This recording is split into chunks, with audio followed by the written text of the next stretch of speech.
يلا قولي لهم احنا دلوقتي التحدي هيبقى على ايه. احنا طبعا هنعمل هي التحدي ده على فكره ده من زمان جدا، ده اسمه اتوبيس كومبلي. اتوبيس كومبلي يعني هنعمل ايه؟ هقول مثلا ولد بحرف الب، بنت بحرف الالف. واللي هيخسر هياخد فلوس. اوكي اللي هياخد فلوس كل دي تاني.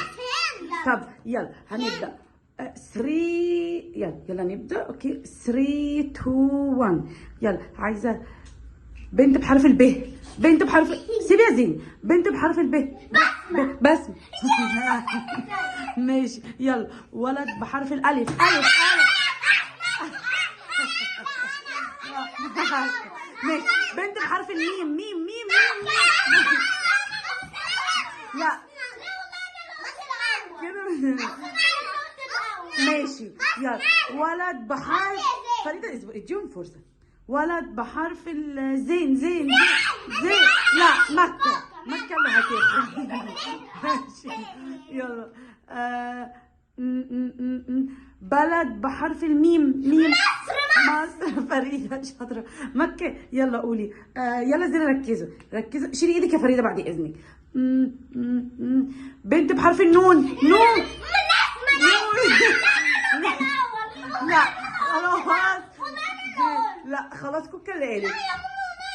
كوكا اللي قالت. ايه ده بقى ده؟ لا خليكوا قد التحدي. خلاص هنعمل مره كمان. العين، ولد بحرف العين، عين عين عادي. طب يلا بنت بحرف الميم، ميم ميم. مكة هي اللي قالت الاول. يلا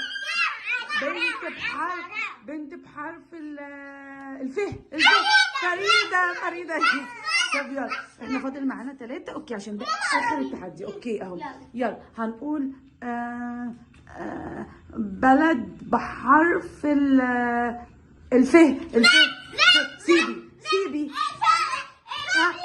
فلسطين.